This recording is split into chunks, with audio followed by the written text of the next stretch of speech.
What's up, Commonwealth, and welcome back to another episode of the Bluegrass Soccer Cast, your home for all things soccer right here in the beautiful Commonwealth of Kentucky. I'm, of course, Mr. Jimmy. That's Mr. Jon. Jon, how are we doing today, sir? I'm good, Jimmy. How are you? I'm good. And today we have a very special guest with us today. We have the head coach of the Northern Kentucky women's team, Coach Bob Sheen. Close enough? Very How'd I close. do it? Very Perfect. close? Give it to me, Good Coach. enough. How do you pronounce your last name exactly? Sheehan. Sheehan. Okay. I was close. I just had a little more Kentucky twang on it. So, Coach, I don't know if you watch our show. I'm sure you do, right? I actually did today. Yes, I did. Let's go. Yeah. So we always start our show with a nice, gentle icebreaker. So I'm going to click the random generator, and we're all going to go around and answer the question for today. Okay? Okay.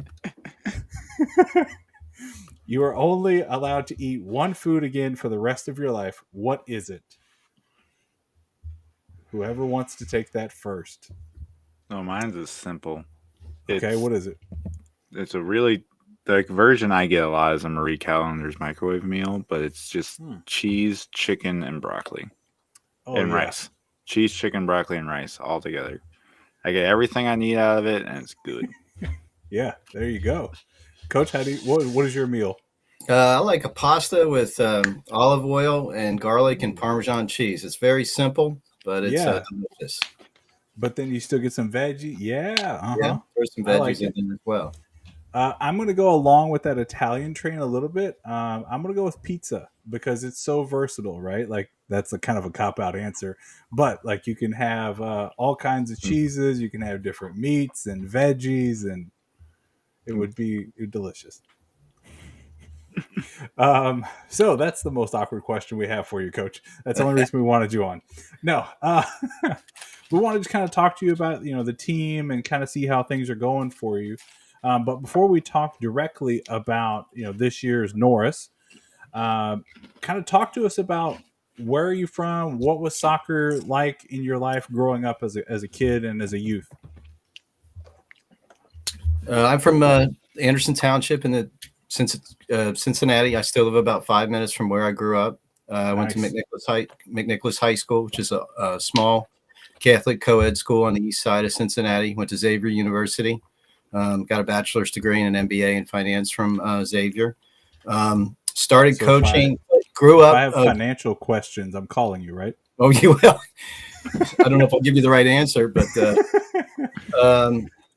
yeah, soccer was very different. It was just grassroots.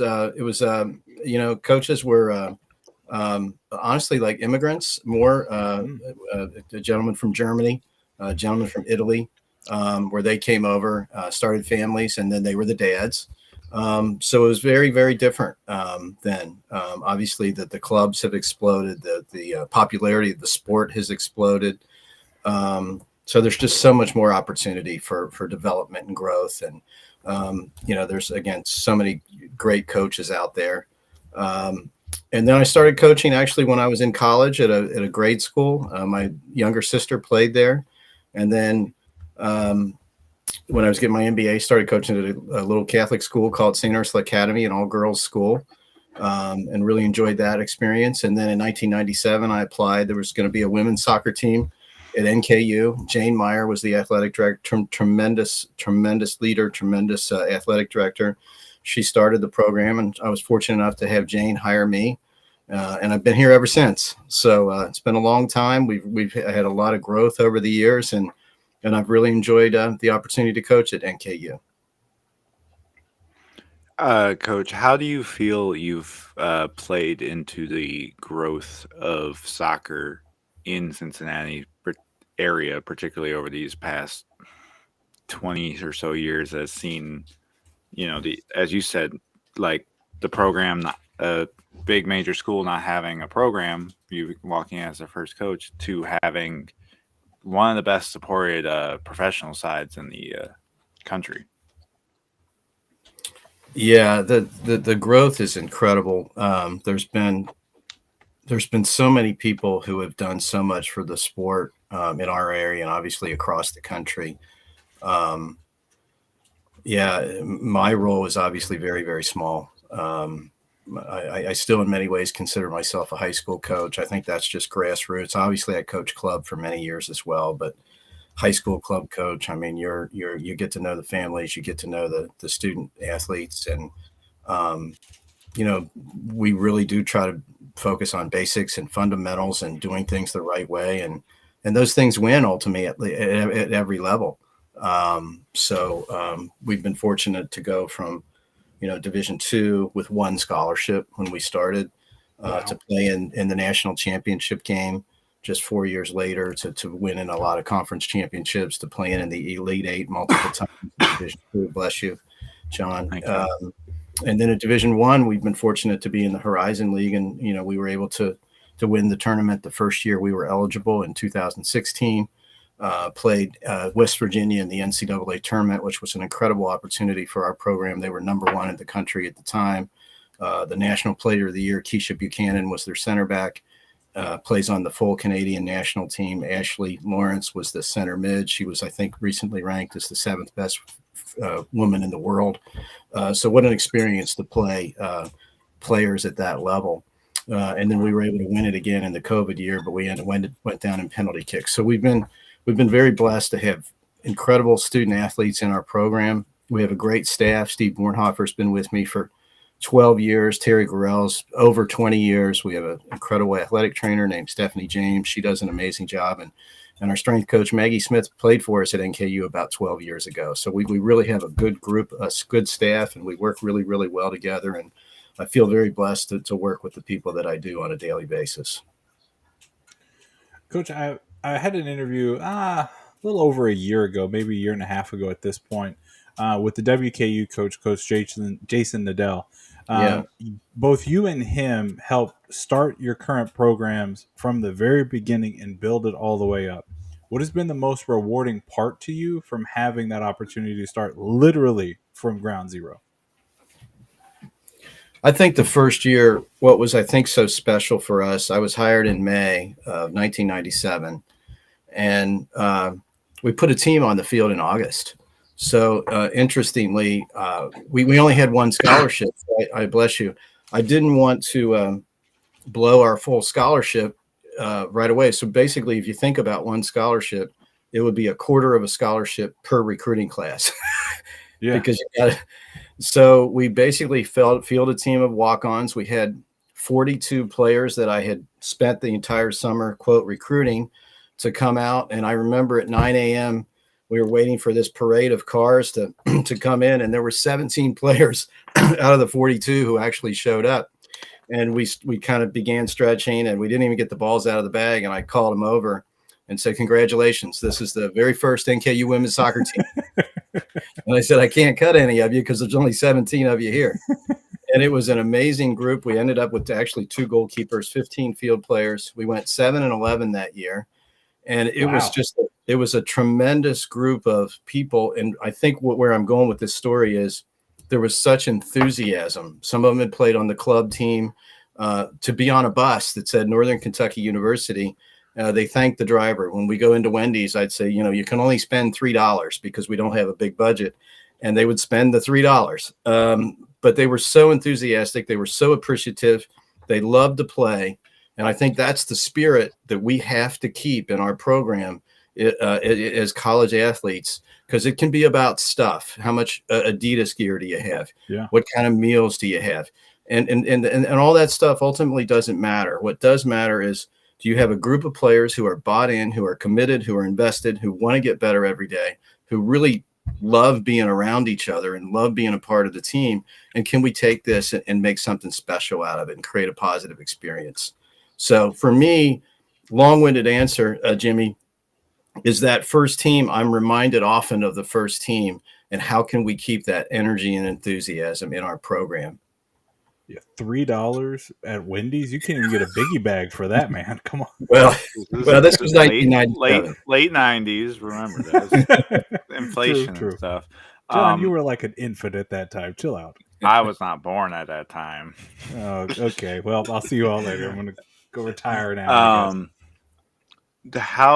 Speaking on how you stay focused about that, like team one mentality and stuff like that. How has, if at all, have you seen the impact of like NIL at your level in women's soccer? I know it sucks that soccer's not, college soccer at least is not like the football and basketball levels it is in America. But have you seen an impact of NIL in terms of your program?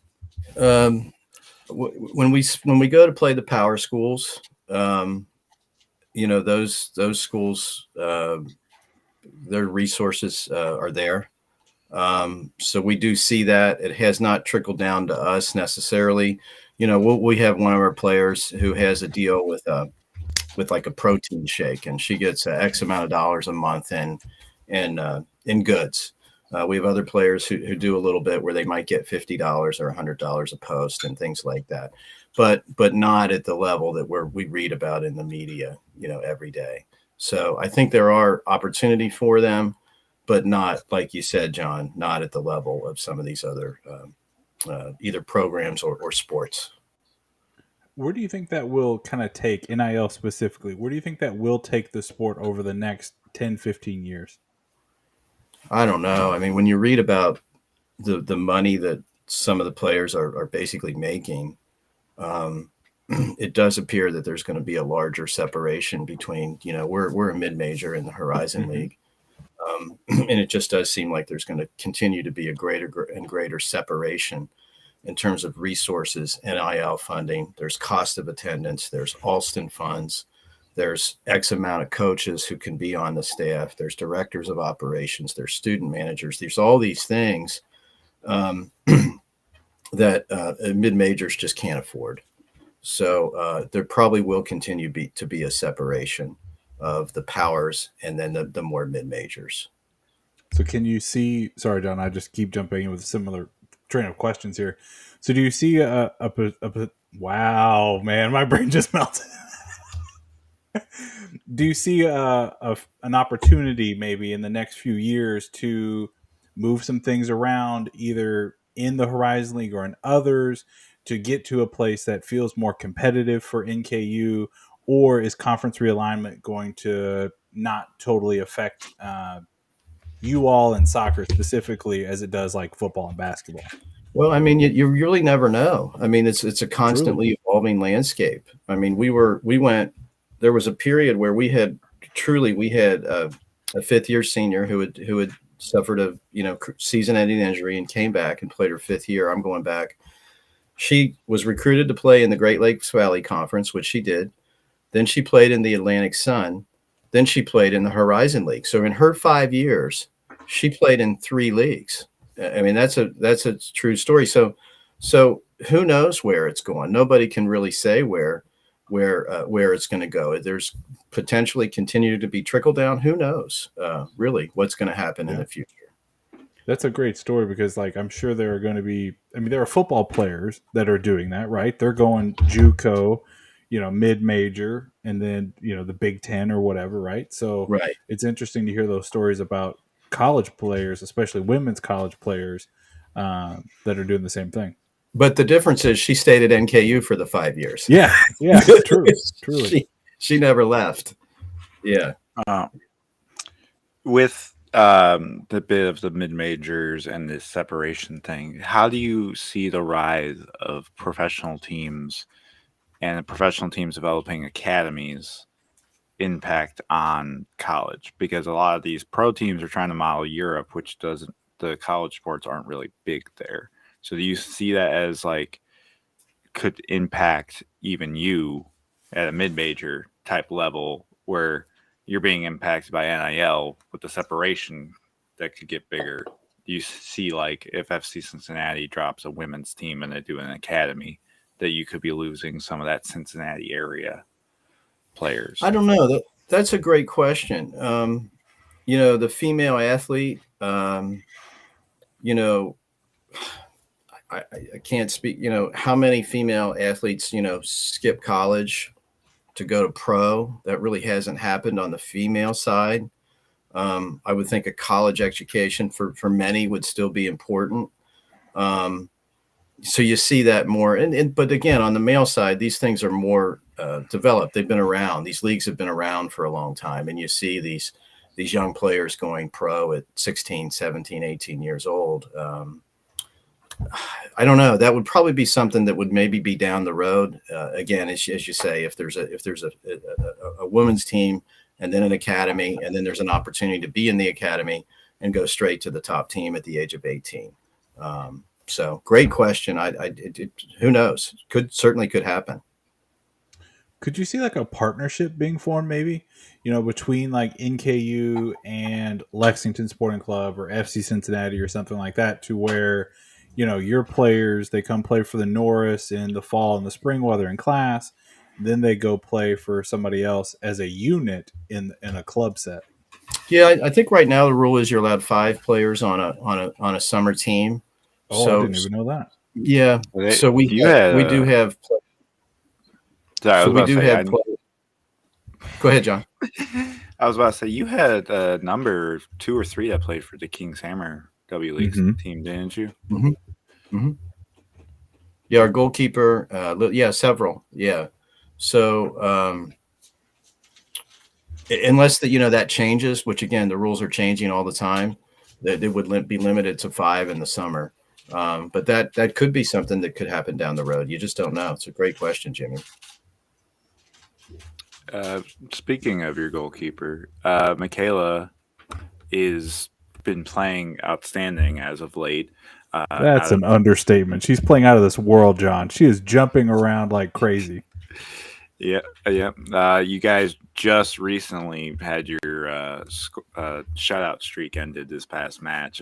How can you speak on her performance? Because it's not just like what Marge Josephine is doing down in Kentucky, where she's having a few shots on goal. She is really like having 8 to 10 saves a game out there. Yeah, well, we really wanted to challenge ourselves. We were coming off a really hard year in terms of one less record and injuries and those types of things. So we had a choice to make as a coaching staff. And do we go with the soft schedule, or do we challenge our team? And so we chose the latter. So 5 days into preseason, we went down and played at Kentucky, and I think that was really important for us. To play a team that's recruiting players in the SEC and on their home field. It was a 1-1 game. We scored on a restart. They scored on a restart. And then we played Cincinnati in an exhibition, shut them out, played at Louisville. And to your point, yes, Mick had a big day at Louisville. We were on our heels. Again, they're recruiting players to play in the ACC. But again, we think these things will, over the course of the season, help our team develop and grow. So Mick has had some really, really big moments. There's absolutely no doubt of it. She's been fantastic, and she'll be the first one to say she's got a fantastic back line in front of her. Our center backs, Lydia Self, Sophia Kapsikevich, Jamie Laker, Lily George is a left back, Alyssa Carnes is a left back, Maria Weefrain is right back. The back line is doing a tremendous job in front of her as well. So it's been really a team effort, and the midfielders and the forwards. But Mick has done an exceptional job. We're really pleased with Mick. Kind of looking at the Horizon League right now, you've got Purdue Fort Wayne and you've got Milwaukee, who the last 2 years have really kind of led the league, right, in points and in wins and so forth. You later, not this week, but next week, you play both of them at home. Obviously, you're not going to overlook this game this week at Oakland, but how are you preparing for playing top-tier opponents in your conference at home next week? Well, we're thinking about Oakland. Oakland had a tremendous team, has a tremendous coach, and we're going to leave for Oakland on Wednesday. So, again, it'll be Oakland. You're right. And these are quick turnarounds. Thursday, Sunday. So we go Oakland, Purdue, Fort Wayne at home, and then we do get a little breather. We go Sunday to Saturday. So I think that'll be a nice week of preparation for us for Milwaukee. Milwaukee, I don't know the exact number. I think they've won 18 but the last 19, or could be 18 of the last 18 conference championships. I mean, they have been a power for years and years and years in the conference. And so they're kind of the team to beat, and they are again this year. So Milwaukee has been a long-term power in the Horizon League in women's soccer. And that one was the 21, the COVID year where you all beat them, right? It was 2016. We won the regular. Oh. We won the regular season championship, and then we played Milwaukee ended up in a penalty kick shootout. We ended up on the wrong end of the shootout. So, but we did beat them in the championship game in 2016. Yes. Sorry, my notes didn't go back that far. My bad. Yeah, that's okay. Yeah. What is with the short week and stuff? How do you prep for that compared to obviously the pro teams might have a short week one or two times, but you've played between exhibition and the coming games, you're going to have 15 matches in a space of 2 months. Yeah. How is that type of preparation goes into that where, yes, you're focused on Oakland, but you have a team that's coming on Sunday sort of thing? Yeah, so there's a tremendous, and I don't know if you guys have had access to it. It's called Y Scout, and so all these games are on Y Scout, and you can break down the games. There's like 25-page reports on the games, and it identifies each individual player, successful actions, passes, completed passes, one-on-one duels, aerial duels, goal expectancy as a team. Possession. It's a lot of information. So the coaching staff will be starting to prepare for the games in the future. But with the players, we just focus on Oakland. So specific to this week, we got home about 8:30 last night from Youngstown. Monday's an off day. Tomorrow we'll train for just about an hour and 45 minutes. Our strength coach will come out on the field at the end of training for about 30 minutes. Wednesday, we'll actually leave at about 11. We want to get the players to be able to get to class, at least in the morning. When then we'll go out to Oakland. They play on grass. We'll train out there for just about an hour and a half. Wednesday night, play Oakland at 5:30 on Wednesday. Home, back to NKU probably about midnight. And then our strength and conditioning coach will have a really good recovery for a good 30 minutes. We'll have a light training session Friday. We'll have a light training session Saturday, film review, and those kinds of things, and then we turn around and play Sunday. So these games, you have to be really careful because you only have a couple of days between games, and you want to learn from the last game. You want to try to train, but you can't overtrain. As you guys know, some of your players are running 8 to 9 miles of a match. They're sprinting 1,200 yards in a match. So the demands on their bodies are pretty strong. Yeah, like that's a lot. I don't run that far if I'm trying to get to a buffet even. It's a terrible joke. Thank you for laughing. I'm so sorry. It's a good joke. I like jokes. I like any joke. Coach, I'm sure you have seen it on our social media and stuff like that. We do a thing where we're sponsoring this college cup, right? And the whole concept behind it is I want to encourage Kentucky schools to play other Kentucky schools. And by golly, you have hit almost all of them. Yes, we have. So talk to me about, from your perspective, by the way, you all are tied for 4th in the standings right now. So okay, very good. All right. Talk to me about, is it important for you to continue to play these interstate teams just to kind of, see where you're at, or is there some kind of competitive nature amongst these matches? But why do you keep playing all the interstate schools? There's a lot of reasons. Obviously, it's good competition. So again, there's a lot of really good schools in the Commonwealth who play really good soccer. There's a lot of Division I teams in Kentucky. But there's also a budgetary factor. We can drive to Lexington and play a game and drive home. We can drive to Louisville and play a game and come home, and Bellarmine and EKU and Morehead State. So, resources, I think it's important to really manage your resources well. And we can get good competition within 2 hours of NKU. So why wouldn't we? Why wouldn't we play? Generally, I mean, there might be a game where we're going to go a little further, but why wouldn't we try to stay within 2-3 hours of our school and play really good competition? And again, it's not as taxing on the student athlete as well. That we're taking them out of class less time. They're back at hopefully a reasonable time to plan for the next game. You don't have that excessive fatigue potentially if you have a 6 or 8 hour bus trip. So I think there's a lot of reasons that you would want to play, you know, close games if they can help your program, and ultimately that's what we're looking for, and they can. Right. John, you got to get another question? I'm trying to think off the top of my head. I got one more if you want me to go on and ask it. Yeah, you go. You mentioned Oakland plays on a grass field. Mm-hmm. Does playing on turf versus playing on grass make a difference for yourself and your style and your players and how they recover? There was a year that we were going a lot from turf to grass to turf to grass, and a couple of our players. This is a few years back. It's not really even any of the current players.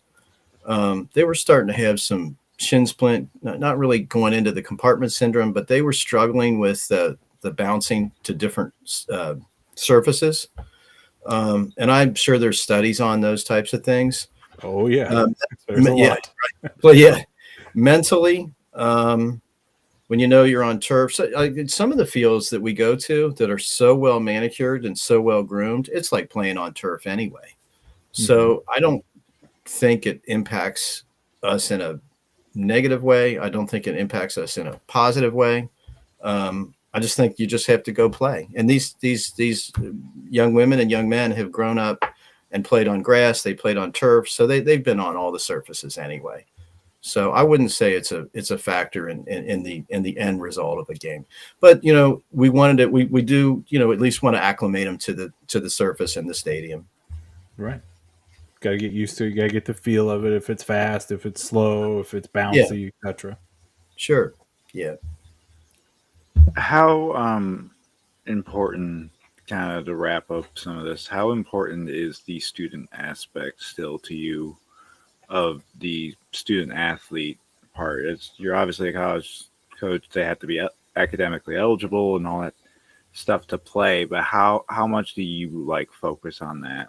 Have you had times where you've had to get a player's head in the right space because they're caring too much about soccer over their schooling?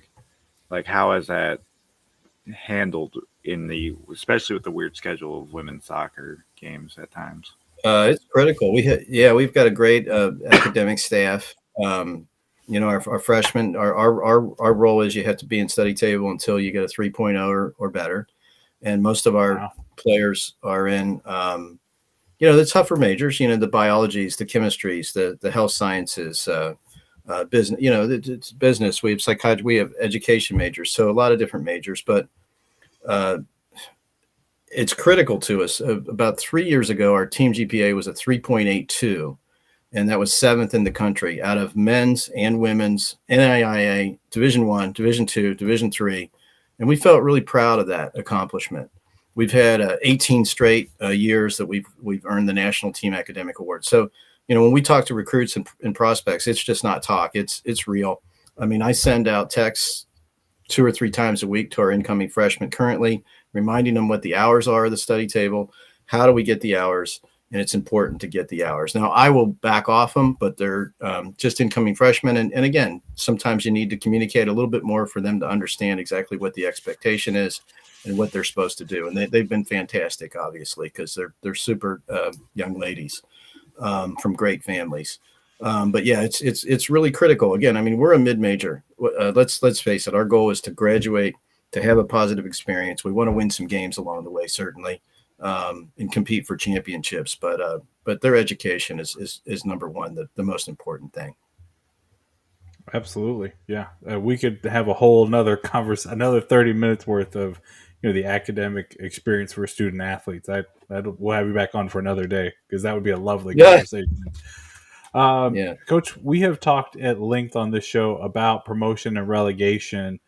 Can you talk to us about your thoughts on promotion and relegation? Do you think it's right for America, that kind of a thing? I think it'd be amazing. I think it'd be fantastic. Let's go. I mean, let's face it. You have to have motivation sometimes. So if your team is motivated, if your ownership group is motivated, you're motivated. If you fail, you get relegated. If you succeed, you go up. And that's honestly, it's the American way. I mean, we're competitive by nature, and I think it would be absolutely fantastic. Yeah, I fully agree with you. Like, it seems like the most American thing possible. But Right. yet we're like one of the biggest soccer countries that doesn't have it. Right. I guess it also seems very American to want to protect your assets and so forth. But like, come on, like the spirit of competition should fuel you through that. Do you think that collegiate soccer will ever, and I mean 50, 100 years from now, have promotion and relegation? I don't know. I mean, who knows? Because again, these power conferences are the resources that they have available to them. And if you have football, it does trickle, in our case, to women's soccer, big time football. You're having a $50 million a year television contract. I mean, that money does trickle. I don't know. Maybe. It's a great question. Yeah, I think that would be interesting to see, like, where do things rank? Is the Horizon League above like the Ohio Valley Conference, Right. which is where like I spent most of my time watching as a youth because I'm a big Murray State fan. Oh But yeah. now they're in the Missouri Valley, right? So Yeah. where do these conferences that are at that mid-major level, where do they rank? I would love to see some of that statistical data and figure that out. For sure. Yeah. Yeah. Speaking of which, John, did you have another question? Sorry, bud. Let's have in general, because you've coached for so long and type stuff. How, there any notable like additions of your coaching tree or players that have gone elsewhere that have also had success? We're focusing on Kentucky and stuff, but you've been in the helm 20, 25 years or so. You've got to have probably some coaches out there that have been under you or at other places. So just like for our fans and stuff, just hear how you've influenced maybe the wider game. We've had a lot of loyalty in our program. As I said, Terry's been with me for 20 years. Steve's been 12 years. One of our former coach, Danielle, she just couldn't do it anymore. She was a high school English teacher and raising 3 kids, so she's still very supportive. So, not necessarily in terms of developing players. Probably the best player that I've ever coached. Well, one of the best is Heather Metz. Heather played on the U.S. national team. She was a 3-time Olympian. Played for about 13 years, and so she played for me at St. Ursula Academy. And so she's a tremendous woman and a great speaker. And so it was obviously a great opportunity to be able to coach somebody that ends up on the U.S. national team for 12 or 13 years. So, yeah, that's pretty awesome. yeah. Coach, what are your thoughts on Racing Louisville and the impact that they've kind of had on either your program or just women's soccer in Kentucky in general?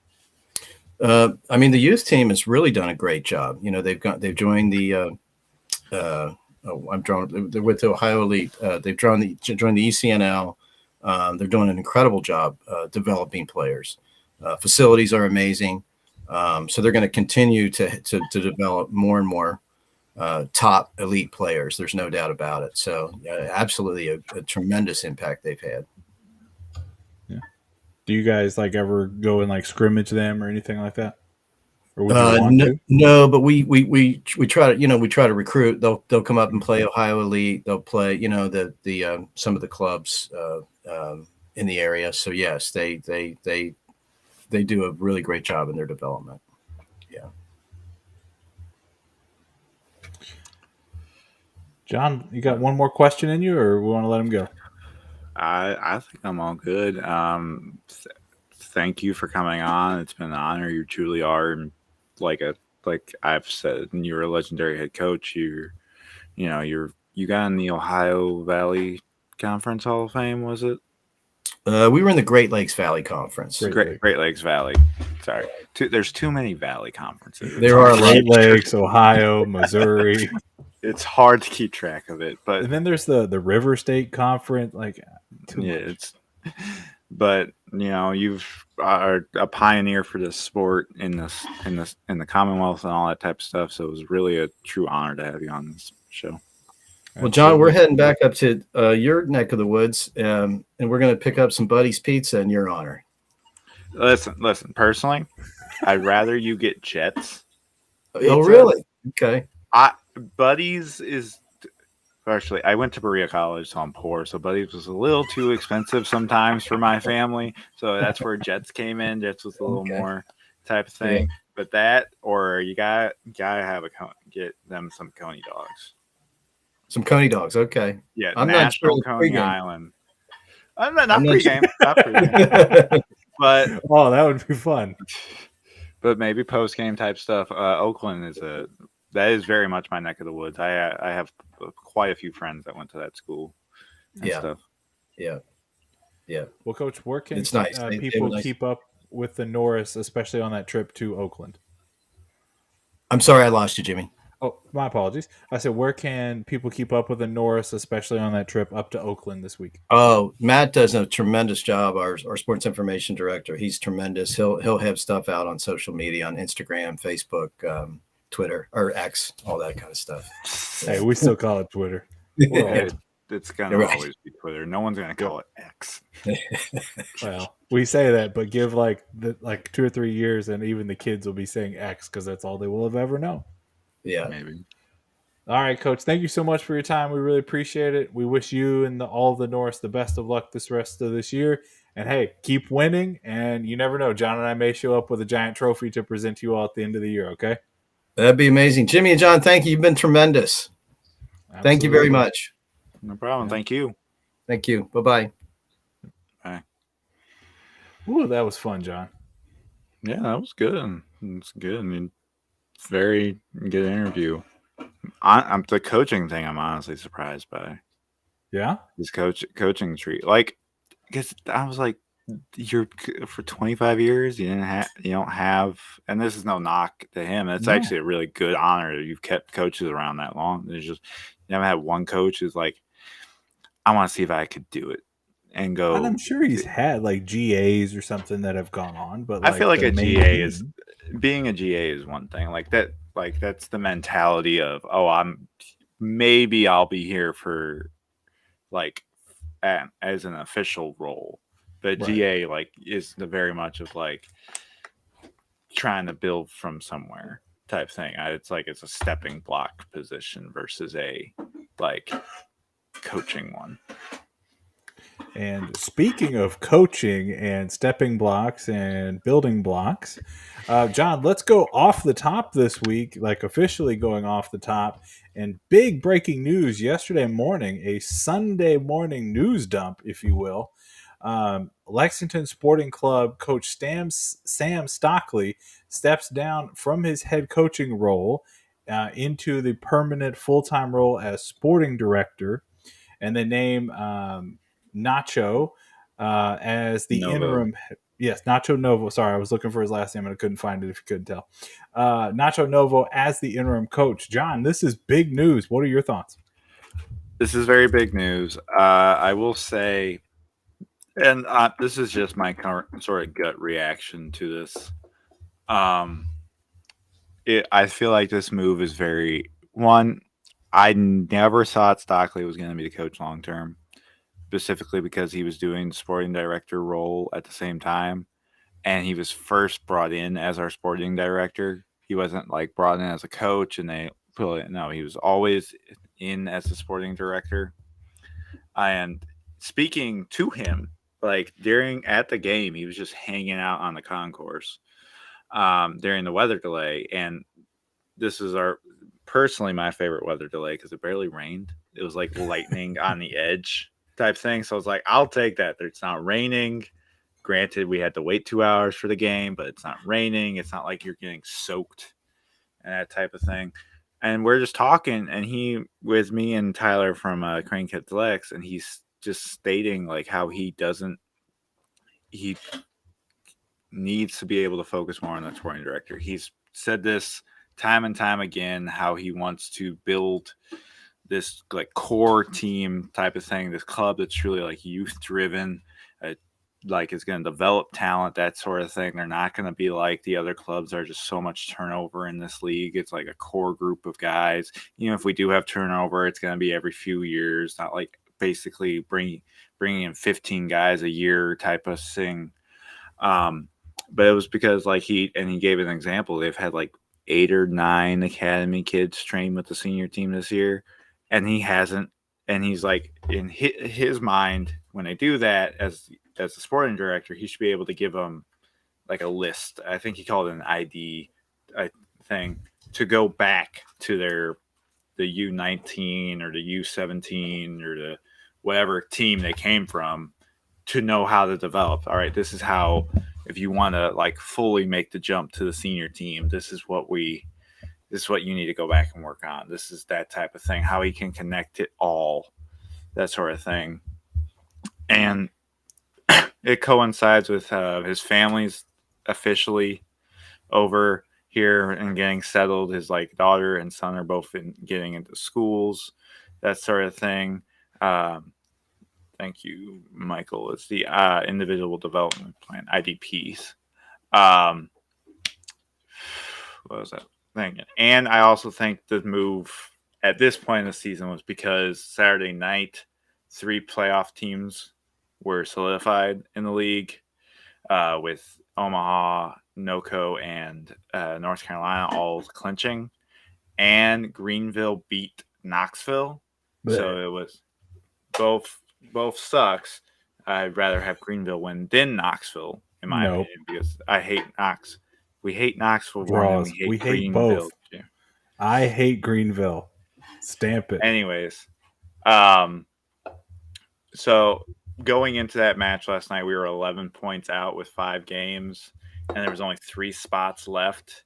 So it was just kind of the thing of, I'm not saying they gave up. It just became like not impossible, but very, very like you had to have a lot of games go your way. Yeah. Other matches and your own games go your way to even make it.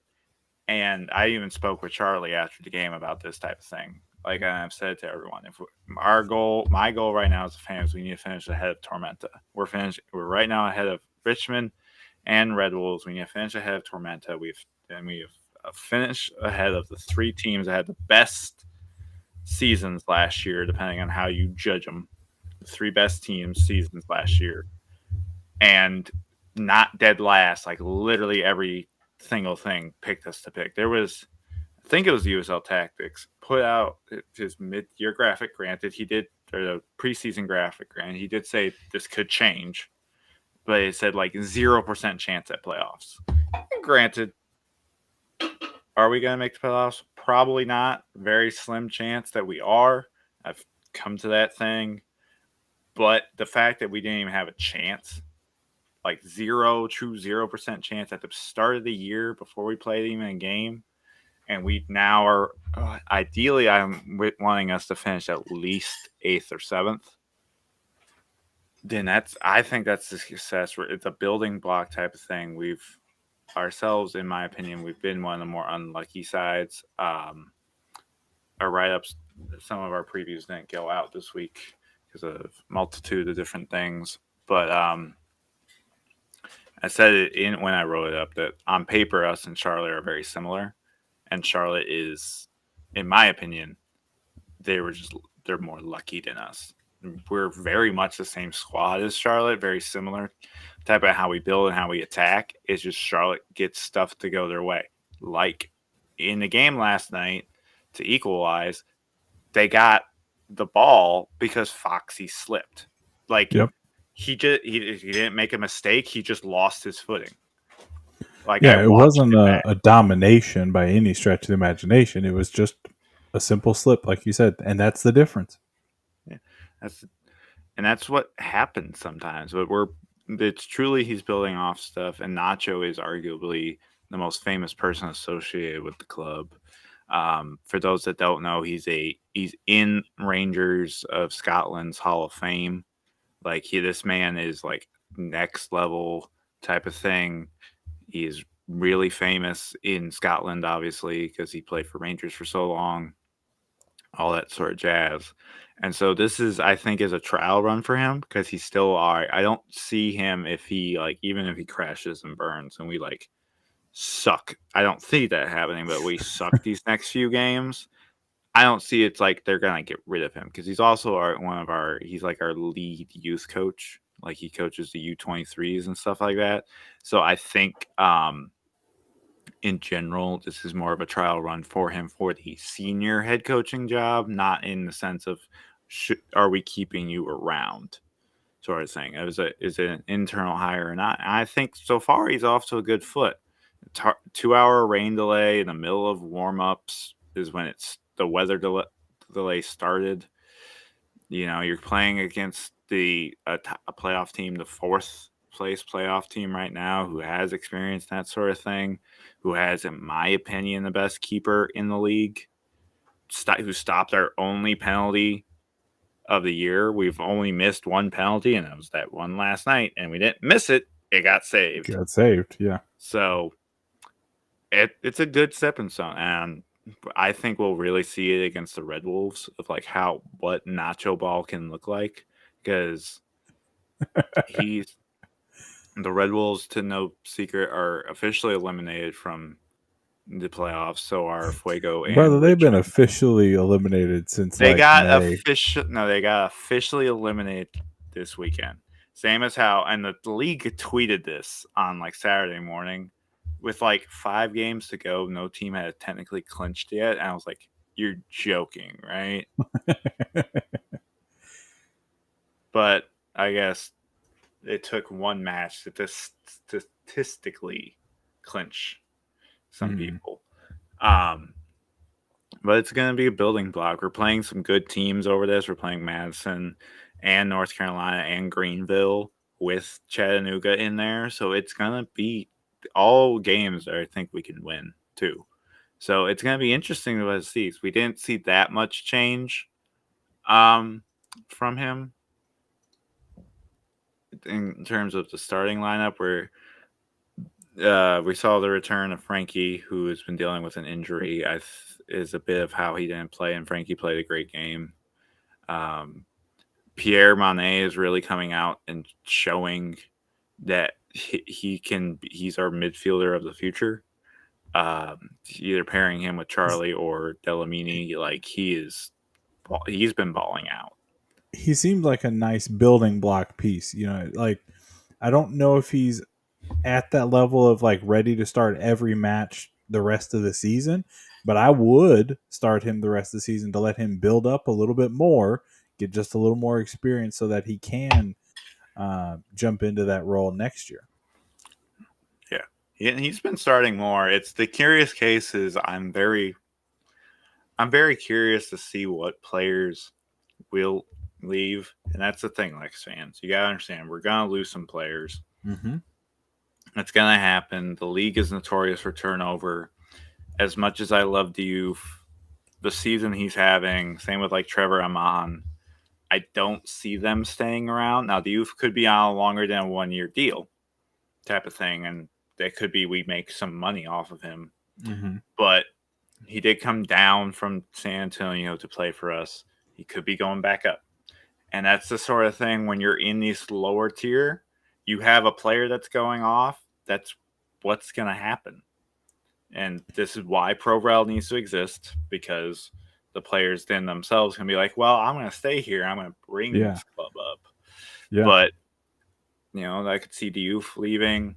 I could see some other players leaving just because of playing time things. We have 23, 24 guys on the roster. You can only do 18. Certain ones have featured more than others. A multitude of different things I could see them leave for. I know there are some on more than a 1-year deal, but I don't know which ones. So we'll really see. But it's going to be interesting, and I just enjoy the ride for the rest of the year, because it's also going to be your last Lex fans who are true soccer fans in Kentucky. You're going to be going into your last normal off season where there's no soccer, because come next year we have 3 teams playing instead of 2. with the men playing in the summer and the women who's going to be playing in the fall. So I think we get like a month of January off. They're like taking that off for weather purposes or something like that. I heard from the Super League, but it's going to basically be soccer 24 year round in Lexington. Let's go. Very excited for that. And kind of my thoughts on the transaction of, Coach Stockley, stepping down as coach, etc. I think it has also been in the works, kind of like what you said, John.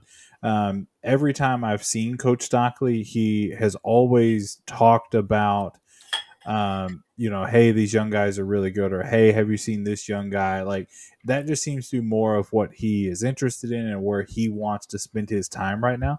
So I think it just makes sense that, he led the team in and through the first year. And now, turning it over to Nacho and kind of see what happens the rest of this year. I would love to see him get a chance next year and, have the full off season to turn the roster around, make additions as needed. Because I think he could be a very successful coach here.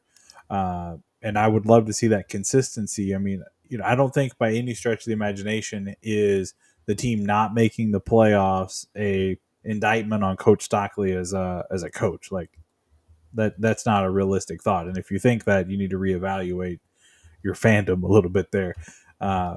Because go for it. You want to reevaluate your fandom in general about this team, because one of the things and some people might get annoyed by me because I am a little vocal on social media sometimes with some people, is I don't accept bad, and this is across all sports, I don't accept bad arguments or just throwing stuff out. It's not because it was after the Greenville draw, someone posted in the Railbirds group, it was like, this is poor coaching or whatever. I just simply asked, how is it poor coaching? And they just don't answer me, type of That's thing. when you know you got somebody. Well, here's the thing. Think logically with your head sometimes. I am a person now. I didn't grow up playing soccer, so you can correct me if I'm wrong.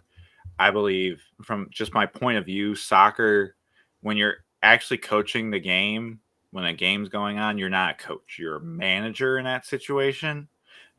The coaching is everything prior to that. Whereas in the game, you're really just managing players' health, and there's some set piece coaching that goes on. You might call it like their number thing or whatever you want.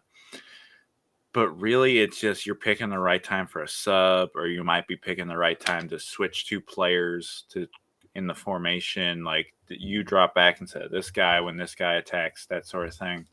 And then it's halftime. During actual games, I fully believe coaches have very minimal impact outside of substitutions, because Agreed. Unlike football, unlike basketball, you don't have timeouts. Nope. And the only way you can make an impact is with a sub. Now, they do have those things where you can like pass off like a player card, or they give them a little piece of paper type thing. They do have that, but beyond that, that's really not that much. If you actually listen to coaches on the sideline, even keepers are the same way. They're just shouting that same stuff that if you grew up playing any sport, you're like, I am doing that. Move up. Positive drop back. Yeah. Together, adjust. Yeah. Thank you. Thank you for saying the obvious. Yeah, I do sometimes get tickled when it's like, yeah, no S.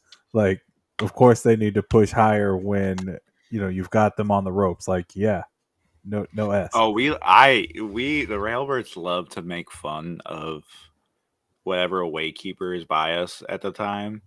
So we won't do the stupid like England stuff where they're like cussing at them or calling them the W word in England that Ted Lasso famously got chanted at him, and then the former owner, all that type of stuff. But we will like just make fun of what they're saying, because it was something like.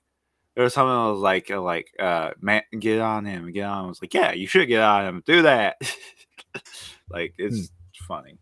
It's just funny. Indeed.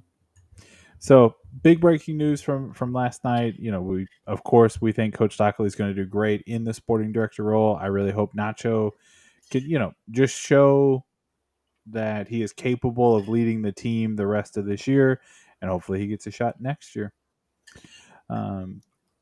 But John, with that now, we'll head to the bottom line and we'll kind of talk about all of our team's actions from this past week.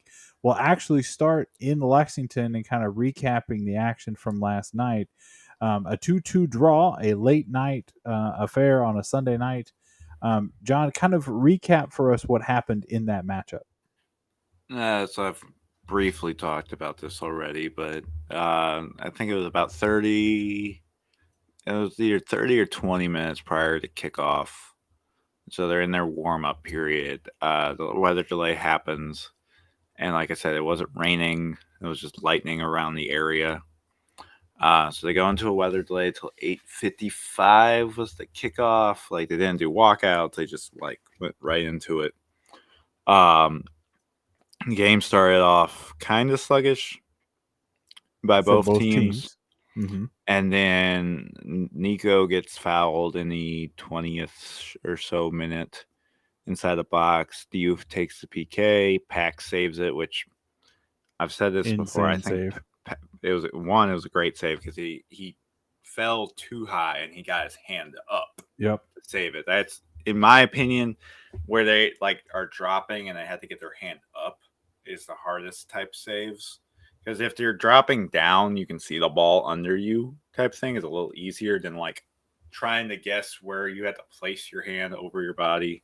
Yeah, I was gonna say it's very lucky that he got it because it just hit him right in the arm. Like if his arm was a little further one direction, that's it.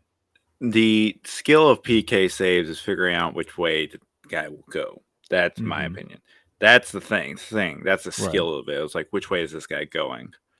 The luck of it is in even if you guess the right way, do you guess the right angle and spot and that type of thing? Like, how many times have we seen guys go the exact same way and they just hammer it past them and stuff like that? Or they guessed low and they went high. It's so hard to stop. And like I said, it was the first penalty kick that's been stopped by Lexington penalty kick of Lex that's been stopped all year. The questionable thing happened after this because Nico got the rebound. He sent it over to Balogun, and they said he was offsides. I don't know how you can be offsides when Nico's like 2 yards off the line and Balogun came in. I don't know if it was the youth, but the youth didn't factor into the goal. It was questionable in general. And there was no keeper interference or anything like that either, was there? No. So Pack dives, makes a save. It bounces towards what would be, if you're looking at the goal, the right side of the goal. Nico comes in, taps it like path under Pack again, and Balogun taps it in, and then they call it offsides. So I don't know if like Diouf and Balogun are both around there. Diouf is a little in front of him, so I was like, maybe Diouf is off. But typically, you don't call offsides if the offsides player didn't factor into the play. I've seen officials calling that more often though. There was an Inter Miami game a couple of months ago in the Leagues Cup where they had one called off for that exact reason. It wasn't interference, but it was like that same kind of jumbled up in the box, and they said somebody was offside. Yeah, so that's where the thing is. I'm like, you gotta be careful as a ref because you have to like 100% know for sure, and that's also where I don't agree with if they're not.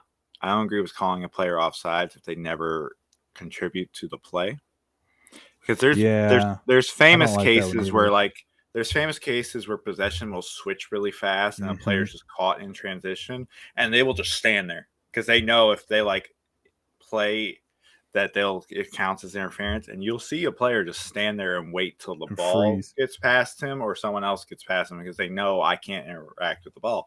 And offsides isn't called, but now this was called, so I don't fully know. The ref thing was a little questionable all game. In general, it was a little physical game. There was a moment where Green in the corner It kind of collided hard with a player and sent him into the boards. It wasn't like he like it's not like he didn't like purposely do it. Just kind of like this guy was charging down, Green came over, type of thing.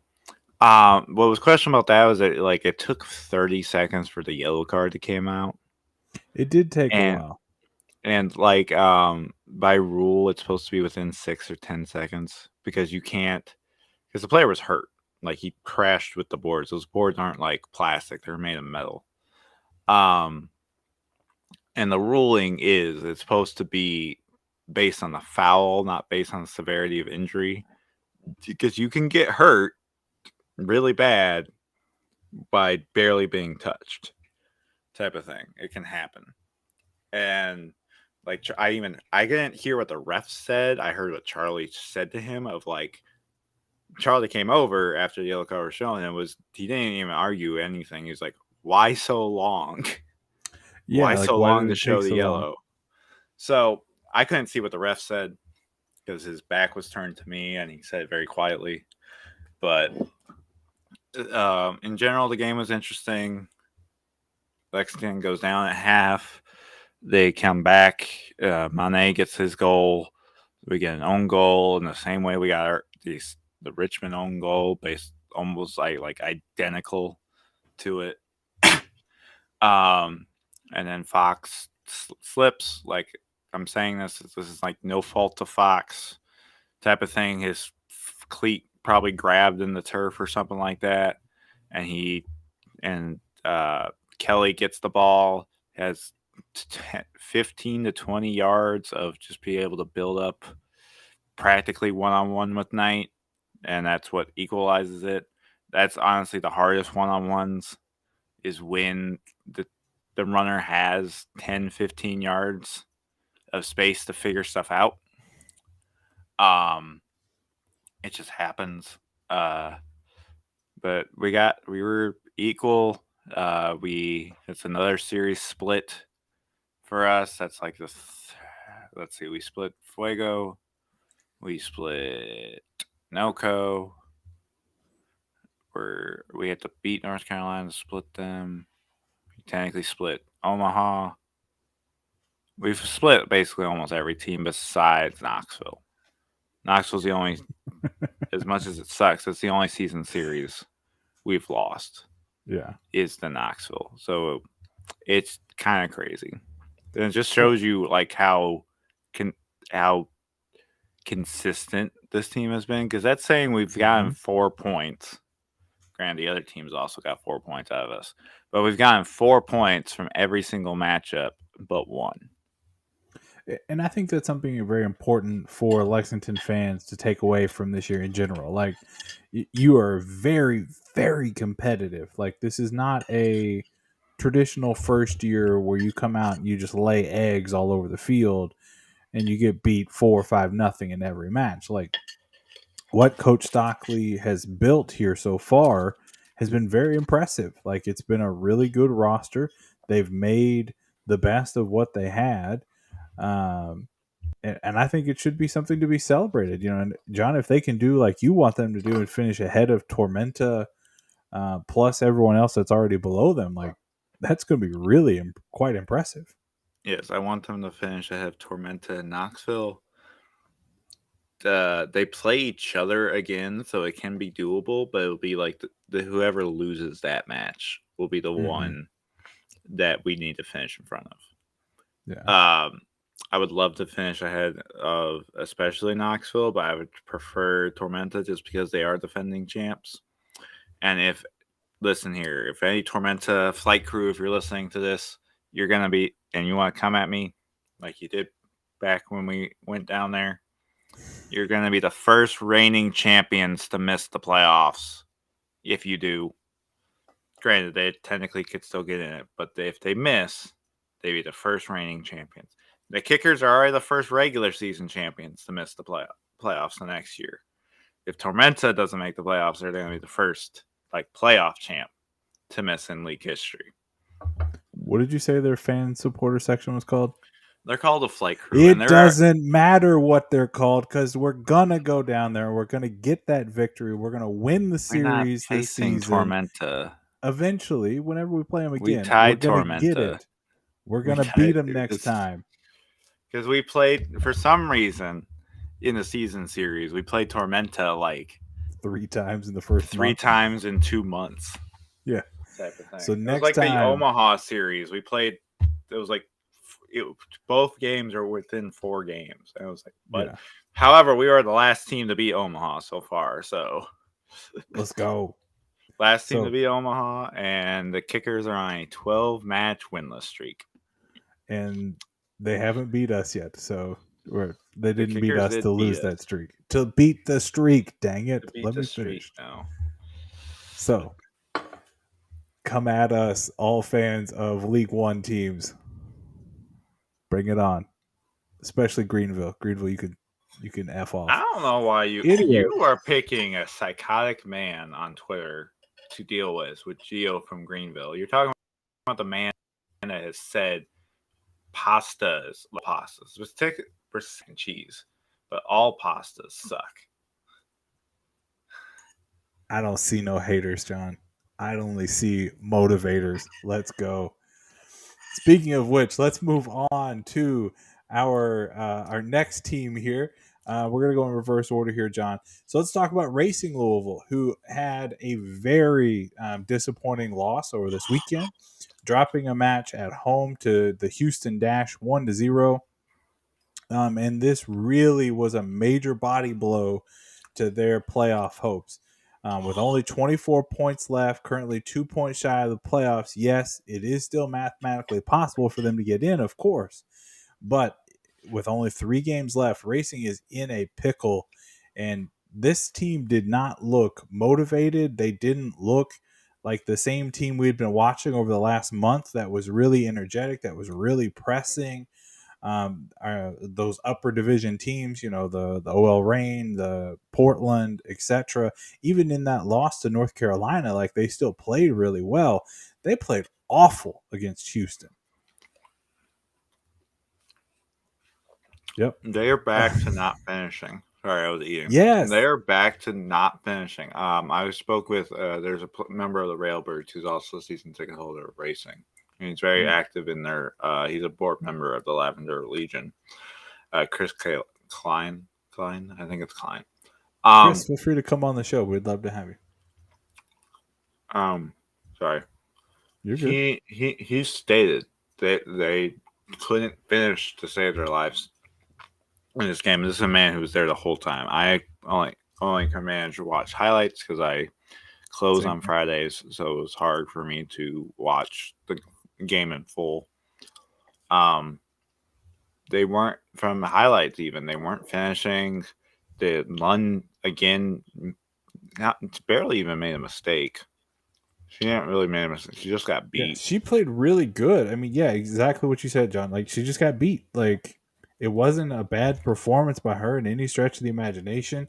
She played solid. There was another chance that Houston had late in the game that could have put them up 2-0 that she made a save. So, there's a part of me that just thinks that their luck is running out. Oh, that's going to break my heart, John. I have fallen for this Racing team. Like, I want them to make it. I'm not even saying luck. That they're just they're gassed. They've run. Yeah. I think they were riding so much momentum, especially with the wins over Portland and OL, of just pushing it, that they got a little gassed. Losing to North Carolina kind of like sunk them a bit, type of thing. And they were riding a good high at home. It happens, type of thing. The Dash apparently have their number right now. They do. They beat them in the Challenge Cup in the last match of that, like in the group stage of that. So it's gonna be very interesting to me of how they can bounce back from it. Like you said, it's getting really tight as it's going. They are in 9th, but they are They're still 2 points out of the playoffs, so it's not out of the question. But it's going to be hard with 3 matches left. They need to make sure. Not like they have to win everything technically, but they need to be all in these next 3 matches. It's going to be another year without playoffs. Now, they do face Chicago in their next match. So that, in theory, should be an easy win. Like, that should be a team that they should be able to beat. They will. I will say it. 2 of their next 3 games are against the 2 worst teams in the league, and they play Orlando, who is above them. Yep. So they do need. Racing fans, if you're listening to this, you need to pay attention to the dash, because the dash are just a point behind you. Yep. But mainly Angel City and Orlando, as well as the Washington Spirit. But wait. Did I read that wrong? What? No, sorry. They're not playing 2 of the worst teams. They're playing. I was going to get you in a second. Sorry. They're playing San Diego. I thought that was number KC. 2. No. So they're playing San Diego at the last game of the year, and I think San Diego has solidified their playoff spot. And they may not have clinched yet, but I think they're safe. San Diego is tied with Gotham for 3rd. San Diego does have the advantage right now, but both have 30 points. So 2 matches between now and then, San Diego could easily lock that up, and maybe it gives Racing a chance to jump up. But I think for Racing fans, the most important thing is making the playoffs, right? Secondarily, right behind there, in my opinion, kind of similar to our conversations with Lexington, is finishing ahead of Angel City. Like, I think that is a big morale boost. I mean, not to get into moral victories or anything like that, but I think that would be a big boost to the team and a big boost to the supporter sections to just say, like, hey, Angel City, you have billionaires as your funding sources and so forth, and yet Racing Louisville is still able to finish above you in the table. But I really think they're going to beat Chicago. And then it's going to come down to that match after that against Orlando. Winner of that, if there's a winner, probably going to make the playoffs. And then who knows what happens on that final day of the year, October 15th for Racing Louisville. So, any final thoughts on Racing, John? They need to get back to what they were doing. Truly go out and attack. Finish what you need to be doing. Lund needs to stay consistent.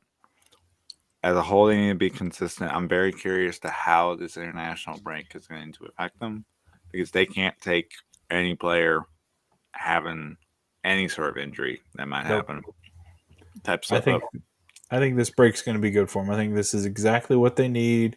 Soft reset everything, and then come back, knock out Chicago, like just knock them out, literally, and just get ready for that fight with Orlando for potentially that final playoff spot, and hope that San Diego's got everything locked up by the last match of the year. But with John, we'll close out our pro teams today talking about Lou City, who had a great performance on Saturday night with a 1-0 victory over San Diego. Wilson Harris had a very early 5th-minute goal, providing the difference, allowing Lou City to be on the front foot the entire rest of the game, because they had already had that goal. Harris's strike provided them confidence, and it really boosted morale of the team. You could see it from watching the game or watching the highlights, like how excited everybody was. But more importantly, from what I noticed, it forced San Diego to have to open up more, and I think that was the difference in the match. San Diego, from that point on, from the 5th minute onward, was chasing, and Lou City just ate them up. And the goalkeeper, Oliver, he was excellent, making 5 key saves at different points throughout the match, getting his 12th clean sheet of the season. And, San Diego's put a lot of goals on a lot of teams, but they couldn't figure out him. They couldn't figure out Lou City. Now, San Diego did have some chances, especially late in the second half, but it was a really good performance, a massive victory, keeping Lou City in fourth place, still just 1 point clear of Memphis for that final playoff hosting spot. But a big bounce back performance as well. It was great to see them, come back from that poor performance. Veteran Del Piccolo, he played really well in helping secure the 3 points. But I think at this point we can say Lucity is getting more and more tested. They're establishing their formula for victory. They've got to figure out how to start fast and how to just rely on their defense to the end of the match and not let in any late goals. Yeah, I would say how that is. I think Lou was very, very fortunate in this one to get the goal by Harris because, granted, it was so early, it's hard to judge the true game plan of the team when you get an early goal. But outside of that, it didn't feel like trying to get a second, really. Mm-hmm. They very much parked the bus after that, Yep. which I'm a little concerned about. Because what happens if a slip happens with the parking of the bus? Like I'm okay with parking the bus, but not for a whole game. You need to try at least the rest of the first half to get a second one. It was only for 85 minutes, John. It wasn't the whole game. But they've done well to now. I think they're still almost like Memphis is just a point behind them, but they're holding strong to a playoff game. And at this point, if Memphis makes it at fifth, it's going to be a very interesting playoff game because that's a very doable trip. Yes. For Memphis. So they need to hold out strong to get playoff games. Now they're going up against the true Miami team. Don't you dare disgrace Inter Miami like that. Miami FC is going to close in a couple of years, and we will celebrate when we open Freedom Park down in Miami. Yeah, is Messi going to be watching his academy kids instead of playing in that game too? Hey, to Messi's credit, he said, or somebody in his camp said, he's not going to play on turf. They played one of the teams that only play on turf, and what happens? He stuck to his guns. What happens when Freedom Park has turf? I will literally have a heart attack. It's bad enough, like, so I'm a Tennessee Titans fan for American football, right? It's bad enough that we now have turf, and I don't understand why we have turf now. I guess because when we move into the next stadium, it's going to be turf, so it's just part of a transition period. I was trying to goad Coach into giving me a little bit on that with my question of, turf versus grass, but he was like, it doesn't matter. BS, Coach. BS. Well, no, I think at his credit, it was a good point of that there is so many players who aren't playing on, who are going back and forth between grass, turf, that sort of thing. I think, and turf is becoming more common at the lower leagues. It is. Because as much as I would rather everyone play on grass is way more costly to maintain. And literally the reason like my high school went to a turf field is because statistically it costs so much to install it, but the cost of it got offset within 6 years of not having to pay the landscaping crew or the cost with watering and mowing it and all that type of stuff. Within 6 years, it was offset. And I get that. Like how much they were, especially from a school setting. Like your budgets, especially for athletics or anything, are razor thin. Like I totally understand it, but there is inherently more injuries that happen on turf than happen on grass. Yes, most of that data is from American football, which is an inherently more aggressive, more of a physical sport, especially with head injuries and stuff like that. But keepers get kicked in the head. Players head the ball in. Their heads can still bounce off the turf, and they don't have anything. Soccer players don't have any kind of protection. They're very few of the keepers will wear that like padding, but that's very, very few and far between. So I'm just a big all grass guy. I am too. And I think at professional levels, it does need to be there. Um, there is some movement to get away from some of that stuff. Like, there is, I don't know if it's in America per se. I think it is. At youth ranks, you can't do heading. Um, there's some American leagues that aren't, you can't do it until 13. In Europe, you can't do it till you're at least 12. And that's like, it's a head injury thing. And actually, pay attention to some of the UEFA stuff because it's either a UEFA U15 tournament or a Bundesliga U15 tournament that is doing some experimental rules. So for those who don't know, like VAR came out of like a youth experimental thing type of thing. A lot of these rules that they just bring in and say we're doing have been experimented on at the lower youth ranks. So they're exploring like no throw-ins, but you can like kick it in. They're exploring moving subs, so similar to hockey, where the player has to get like so close. College kind of does that. Like it is more of a traditional break. They don't do the they don't do the sub windows. Yeah. They let you sub, and whenever. You can sub out and back in too. Yeah. But they're doing that like moving subs type of thing where all you have to do is get real close to the sideline and the person can go in, which I think that should be more of it. That's one I think that is very doable. I understand the whole announcing of it type thing, but it doesn't need to be waved on. The catalyst with it is the player who's getting subbed out has to run off.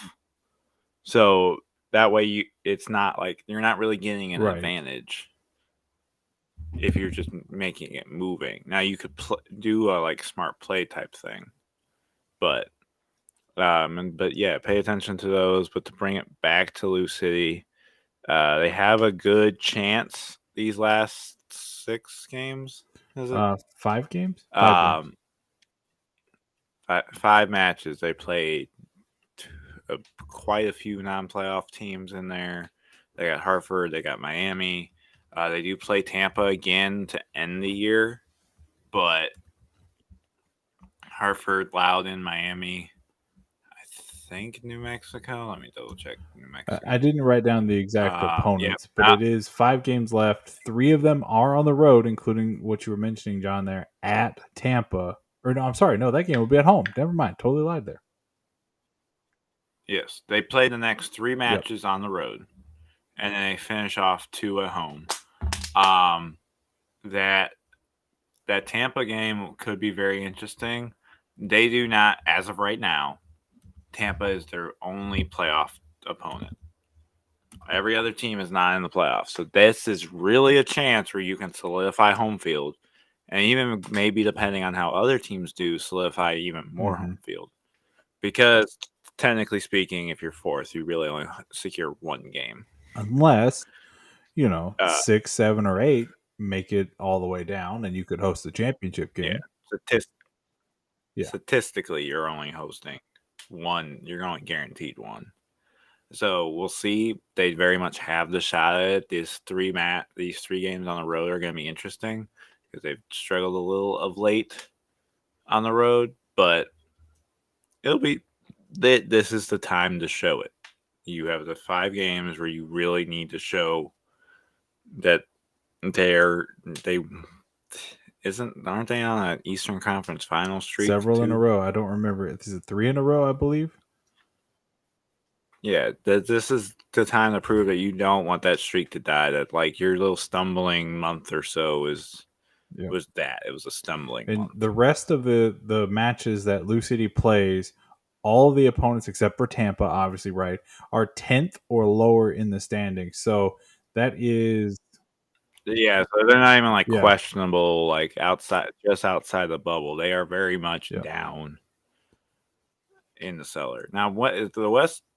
How far is New Mexico out of 8th? I did not look, because I know the West is a lot more tight than the East. I know that. Is New Mexico in 10th? Does that sound right?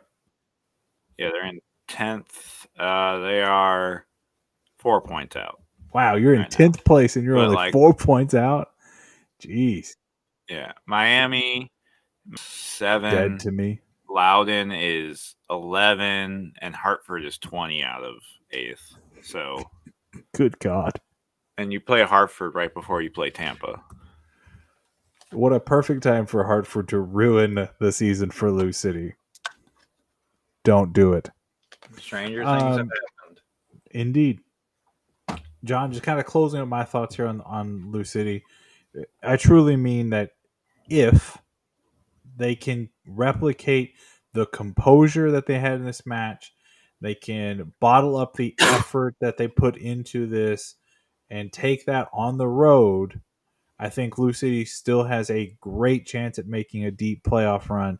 But John, that is a big if.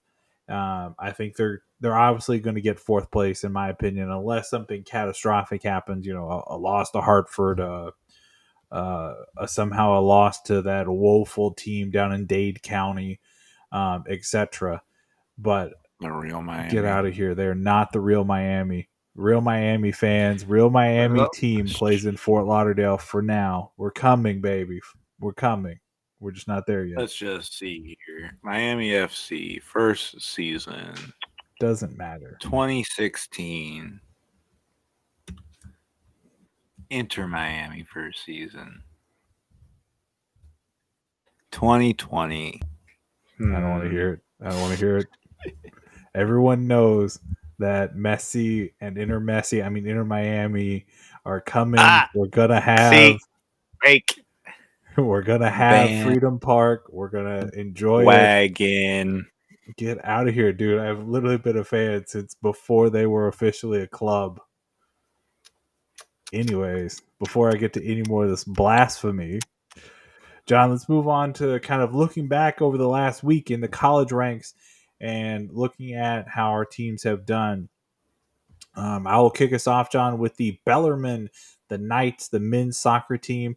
They had a 1-1 draw against Central Arkansas. This match was really exciting to watch as both teams exchanged first half goals. Brock Pope scored for Bellarmine, while Central Arkansas player obviously scored an equalizer. It was a very evenly played match, which was kind of surprising. I would have thought Bellarmine would have had the better team heading into the match, but a draw against a very competitive Central Arkansas is not a bad result. They had 9 shots on 9 shots in general. 3 of those were on goal. In the second half, really things kind of really picked up.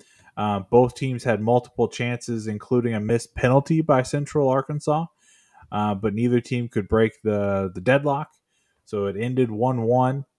A very important road draw for the Knights as they really push for the ASUN conference standings and in the conference tournament later this season. I almost said month, but no, a little further out than a month from now. But in my opinion, John, Knights, really good effort by them, hard fought. But they were able to get a result and then come back. They will next play a big home game against the defending ASUN regular season champs in Lipscomb, which is definitely going to be a tightly contested battle there in Louisville. Moving over to the women's team. Oh, sorry, what were we going to say? I'm just agreeing with you. Sorry. No, you're good.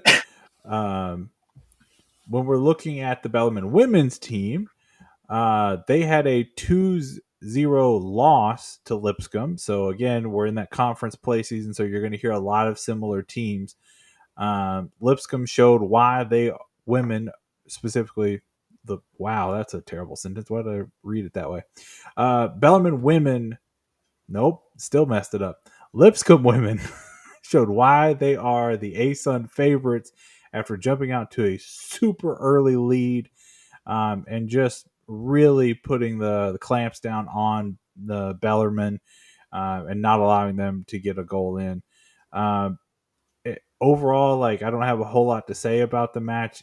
It was exciting early for Lipscomb fans, jumping out to such an early 2-goal lead, but then the rest of the match was just kind of flat. Bellarmine was shaky from the start. They got a little bit better in the second half, but I think that was more of a case of Lipscomb taking their foot off the pedal as opposed to, Bellarmine actually improving much. So overall, a really, really tough loss.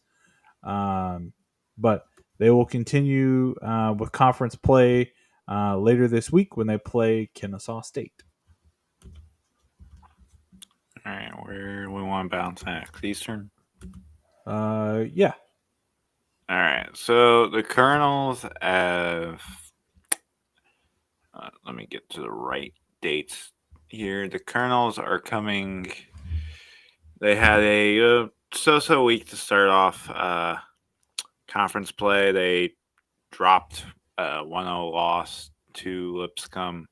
They looked decent in that. Lipscomb did get a goal in the 37th minute off a penalty. So outside of that, you could say EKU took it to them, or was fairly fair with the, as you said, reigning champs.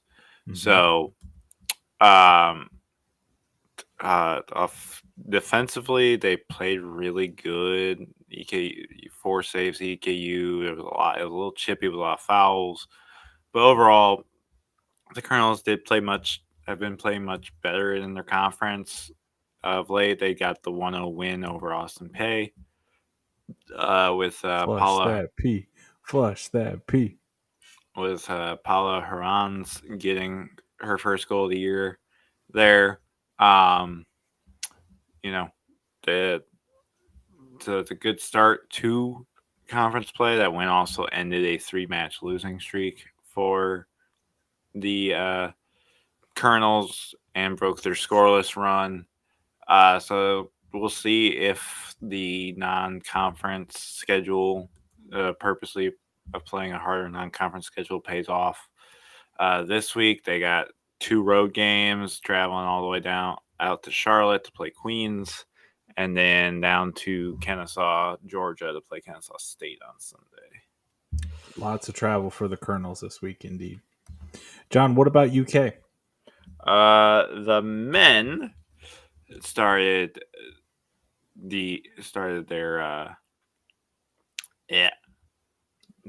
first Sunbelt play in the unofficial SEC Conference Championship, which I'm not sure how that works. I love that. I get it, but there's other SEC schools have soccer teams, so I'm like, how is it? Do they? Do they have others have men? Because from what I had heard was that the only SEC men's teams were UK and South Carolina. I know Alabama doesn't, because I have raised that question before, and people are like, "You really think Nick Saban's going to let go of a scholarship or two for men's soccer?" No.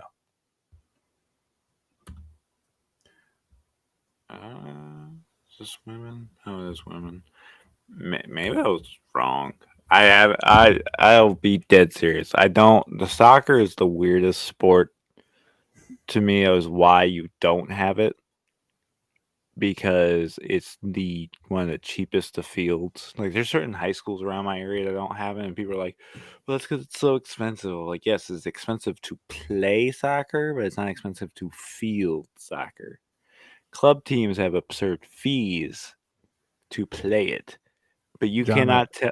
I need to interrupt you for like 2 seconds. This is just a funny moment in life while we're sitting here. So Instagram notification, we have a new follower, Nacho Novo. Hey, what's up, coach? Sorry. Probably because I tagged him or tagged y'all in my posts to welcome him. Anyways, what was I thinking? Soccer expensive. Soccer in general, it's not that expensive, because if you really think about it, in general, if you're trying to get all the equipment, that's one thing. If you have goals and corner flags, it's really just cleats, and most of the time players will buy that themselves. Shin guards, mouth guard, maybe. Some players don't use mouth guard, some do. Goalie has the gloves, and then a bunch of soccer balls. Compare that to mouth guard for every single player, helmet, shoulder pads, the padding that goes in your thigh pads or whatever they're called. Thighs, knees, hip, butt. All add that all up. and it's basically double too Yeah. because you played the offense and defensive people. You can't tell me soccer is more expensive to field than football. It's just when you have a football team, because living in Eastern Kentucky, no one liked soccer 30 years ago, 40 Nope. years ago. Nope. They didn't even know what it was. I think they did. They just didn't care. Right. I guess I have to be careful because we're getting to that point where it was almost 30 years ago when the 96 team won gold medal in the Olympics. Yeah. But the EKU or UK dropped that home match against South Carolina 1-0. Another early goal doomed them with South Carolina scoring in the 27th minute. It's a little chippy affair by both sides, but again, Kentucky's offense was a little better in this route, and their defense played pretty good, just surrendering like 3 shots total on goal. But it's their offense needs to like find net. They're getting shots, but they aren't finding the net. They'll hopefully do that as they go up to play Ohio State tomorrow. Good luck. Ohio State's not ranked. I know, but sorry, WKU football fan here.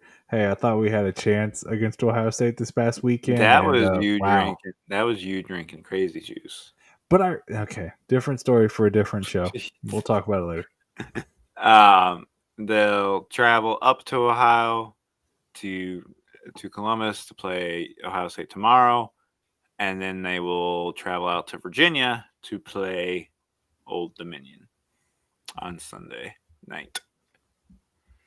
And how are the number 1 team in the BGSC college rank, the UK women, how are they doing? Women's they're still unbeaten.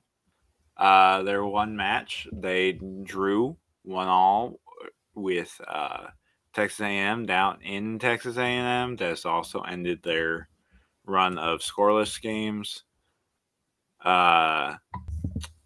Marcin, I think this is like her second goal she's allowed all year. Rhodes finally got another goal, her 7th of the year. She got that in the 40th minute, but then right back in the 44th minute, Texas A&M got it. So this was a very back and forth, tight affair. The women, the top team in, so they only got 1 point this past week for the College Cup standings. So someone might be able to jump them this week. I'll have to see how the Campbellsville men did. They're the closest at only 2 back last week. So yes, they have they have a home and away road thing. They will play South Carolina on Thursday night, and then they travel down to Florida to play the Gators on Sunday. And speaking of the SEC men's versus women's, just for context, Commissioner Greg Sankey of the SEC, if you would love to come on this show and tell me why the SEC does not have a men's soccer division, I would love to have you on to have that conversation. So make sure to tag us on Twitter and everywhere and help us get Commissioner Greg Sankey on the show. I would absolutely be enthralled to have that conversation. But speaking of conferences that do have men's and women's, let's shift over to Louisville and talk about the Cardinals. They unfortunately had their 5-match unbeaten streak snapped with a 2-1 loss to Virginia Tech. That forced the Cardinals to go down to 4-0-1. And this was really kind of a surprising result because Virginia Tech just completely outplayed Louisville. They outshot the Cardinals 18-10. Did the Hokies. They controlled possession. They applied constant pressure on the Cardinals all day. Louisville failed to sustain any kind of energy. They did not have any quickness in them. They were just very flat for most of the match. Not the entire match. That would be a little dramatic. But after scoring early for the Hokies, They kind of dropped back a little bit and were a little more defensive, but they were still able to get that second goal after Louisville tied it to get the 2-1 victory. And really, John, this loss just kind of reinforces how difficult and how competitive the ACC is this year. You had the Cardinals who were coming in mile high, top 5 team in the country, doing great. And then, they take this loss based really off a couple of mental laps on the defensive end. And, you kind of really have to regroup the team and really kind of refocus them to say, hey, and this would be Coach John Mitchell Hayden's job. Like, hey, refocus here. We still got the whole season ahead of us. Don't get too high. Don't get too low. And to get them to start back on another undefeated streak here. The Cardinals will be very eager to have a midweek match this week as they. I didn't note where the game was, but they do play Evansville this week in the midweek, and then they'll continue conference play this weekend as they jump back into ACC competition. But sad to see the unbeaten streak over, but I think it really just kind of should refocus the men's team, the men's Cardinals, to continue to push forward and to not forget that any team can knock them out at any point. On the other side, the Louisville women's team, they actually had a pretty positive result. They had a 1-1 draw with Virginia. And it was a historic point for the Cardinals. By securing the draw, Louisville picked up their first ever point against Virginia, which is a historically great women's program. Getting a result against a ranked ACC opponent for the first time, and is a huge step forward for this team. I said it, I think it was last week, the week before, like this team is going to be their, what am I trying to say here? Their future is going to depend on how good they do in conference play, and this is a great first data point in that conversation. The Cardinals' back line really limited Virginia's attack. The keeper for the Cardinals, Floyd, she really made some good key saves. And overall, the defense just really showed up, took advantage of what Virginia was trying to do, and really alleviated a lot of pressure off the back end. Now, the offense for the Lady Cardinals has got to continue to improve. You would have liked to have seen them score a second one and get the victory, but they need some more ball movement. They need to be better in their finishing. But that's something we've been saying this whole season. If you go back to the NKU match, just for example, that was one of the matches where the Cardinals really struggled to get something past a really good keeper. And that's exactly what it's going to be like all season, unless they can get, again, better ball movement and finish their chances. But overall, the draw is something that should be considered positive and should be built upon. It showed some defensive progress, but we still need to improve the offensive end of things as we continue into ACC play later this week. Where are we going next, John? Let's go to Moorhead. The Eagles have. It's like, well, let me get to this page. The Eagles, they had a decent week. They had a 2-2 draw against UNC Asheville on Thursday at home, and then they started off conference play with a win over Little Rock. Want to win. The scores of the games were for it was Colleen Swift, who scored third against Asheville, and Anna Loher. Gibbs again stayed strong in the UNC Asheville match. She only had 2 saves, but against Little Rock, she had 3. So defense is definitely stepping up with her. Chelsea Almore got her first goal of the season against Little Rock, and they'll host 2 matches of conference play Which, by the way, Moorhead has like a sponsor thing or a theme for every single one of their games. So they'll play UT Martin on Thursday at 4 on Pizza Day, and then they'll Western. Well, Yeah, that sounds about like a Moorhead thing. Yeah, Giovanni's Pizza Day, so I don't know what that is. that's And then a pizza place up there. okay, and then on September 24th, or on Sunday, they'll play Western Illinois for Youth Soccer Day. So they're on after a little shaky start and rough non-conference play. They've been a little better of late. They started off conference play on the right foot, so we'll see if they can continue that. And then jumping north to NKU. The men had a bit of a rough hit or miss week. On Tuesday, they lost to Bowling Green and Bowling Green 2-1. With Sam Robinson scoring a goal in the 34th, but that was quickly answered. And then they got NKU got another goal. Or not NKU. Bowling Green got another goal in the 71st. So they kind of to solidify it. But then they rolled Oakland in Oakland. With three guys finding the score sheet, Kenmu, Stoddart, and Robinson all scoring. With let me find who was the keeper. With Nick Lemon making 5 saves in that matchup for the shutout. The men finally seem to have found some offense and gotten results that aren't just draws as of late. We'll see if that continues as they head to Evansville to face Southern Indiana on tomorrow night before hosting Detroit Mercy as they go back into Horizon League play, which, as a heads up, the men are kind of going back and forth between conference play and non-conference for a bit until October. So not every it's like every other game will be conference play.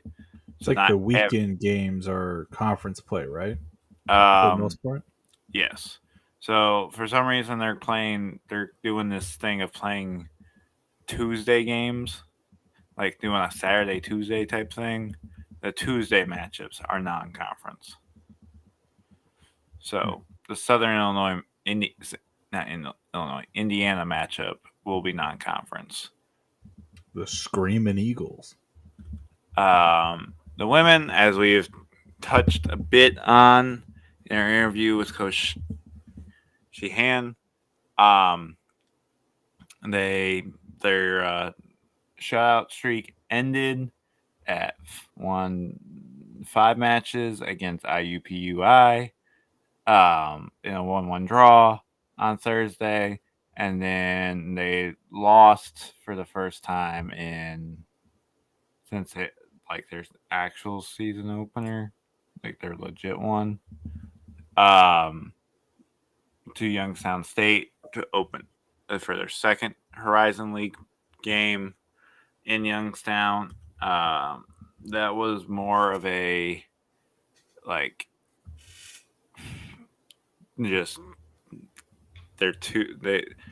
Youngstown only had 2 shots on goal or 3 shots on goal total, and 2 of them went in. So it was very much a defensive affair, and they just cracked at the right time for Youngstown. The women will then play host to go up to Oakland, as we've talked about, on Thursday, and then they will host Purdue Fort Wayne on Sunday. Big matchups for all the North fans that watch. Like, get out to those games, support the women's team. Big matchups everywhere. All the teams. There's no, at least of the ones I cover, there's no team that's like truly and terribly bad. So if you truly and terribly, like just straight up, like gonna get rolled type thing, they're all are competitive. At least the matches are still competitive, and all that sort of things. Will go out and support your teams. Yes, UK women's might be the more attractive team because they have yet to lose a match this year, but go out, support your local schools or whatever the best you can. They're all playing really good. Like Transy, I'm going to put this in our daily report, or weekly report, which will be a 2-week one. This coming one because I got a little swamped with stuff and couldn't do it last week. But like Transy put 11 past an opponent recently. Damn. Yeah. So go support your local colleges. The majority of the time you can get in for free. If you can't, just walk to another entrance probably. There was a time Berea tried to charge something and then I forgot like the other end has a gate as well, and all people just started walking through that other end. Nice. How very Berea of you all. John, I'll send us home here with the last two. Murray State had really a very impressive 0-0 draw with Missouri State over the weekend, earning points against the reigning Missouri Valley Conference tournament champions. And that's always a good thing to do, especially for the Racers. This was a rematch of the championship game from last year, except for this time, Missouri Valley did not find a late winner. So you can see that Coach Lodge's team has improved since that first campaign in the Missouri Valley. The Racers garnered more chances in the second half and outshot Missouri State overall in the match, which is definitely something to hang your hat on, because Missouri State is one of the best women's programs in that mid-major range. However, for the Racers, the offense still needs a little bit of tweaking. They've got to find that finishing touch in the box, and they need to spread out a little bit more. Like they can get kind of congested in times. But they have a freshman keeper who had a shutout against a huge conference foe, which is always great to see. Coach Lodge overall was very pleased with his team's effort and felt that Murray State did enough to get the win, even though the game did end in a draw. So overall, this was a great statement performance for the Racers, kind of showing that, hey, they are a solid team. They're going to be a force to be reckoned with in the Missouri Valley. And they prove that they can go toe-to-toe with anybody. The Racers have 2 conference games this week. The first is down in Nashville on Thursday at Belmont, the bitter rivals between Murray and Belmont that exist. And then they play Evansville at home on Sunday for Pups at the Pitch / Kids Day. So for all our fans out in Murray, go out and support my Racers. John, last one of the week. Number one in my heart, though, WKU Lady Toppers. They had a really, really, really impressive 3-0 victory over Middle Tennessee. Veteran Katie Irwin and Olivia Cook led the offensive efforts, with Irwin netting home 2 of those 3 goals. Their leadership was huge, and you could see it out on the field in this match. The Toppers are absolutely taking home bragging rights over the biggest rivalry. They call it the 100 miles of hate between WKU and Middle Tennessee. So it was great to see them step up, get their 5th shutout of the season, but this time net home 3 goals on the offensive end. They finally broke their offensive woes, scoring those 3 goals. That's more than they had in the previous 5 matches. So overall, WKU 2-2-5 right now, 1-0 in conference play, and the future looks absolutely bright. Here we are again, Coach Nadell's team playing conference opponent and absolutely just decimating them. So a great performance by them. But I think Topper fans, we can take a breath. We can relax. This team's not as terrible as we might have thought at one point. And this was a really nice takeaway. Fire the coach article ready to fire. Hey, man. Then you do more research and you find that, things are better than what they thought. I was trying to load the schedule for the Toppers. It's taking a second. Just an awkward pause at this point. They resume Conference USA play later this week. And we want to wish them the best of luck moving forward. But John, with that will kind of end today's show. For everybody who's watching, if you enjoyed the show, we appreciate it. Make sure to join our Discord. So if you head over to our Twitter or X or whatever I'm supposed to call it now, it's the top pinned post that we have. Join our Discord, get into the chat. Like, we want to really engage more with you all. We want to hear your thoughts on Racing Louisville and Lou City and Lexington and all these college teams, etc. So make sure you do that. If you like watching the show and you want to support us, we do have a Buy Us Coffee account or Buy Me Coffee account right up here at the QR code.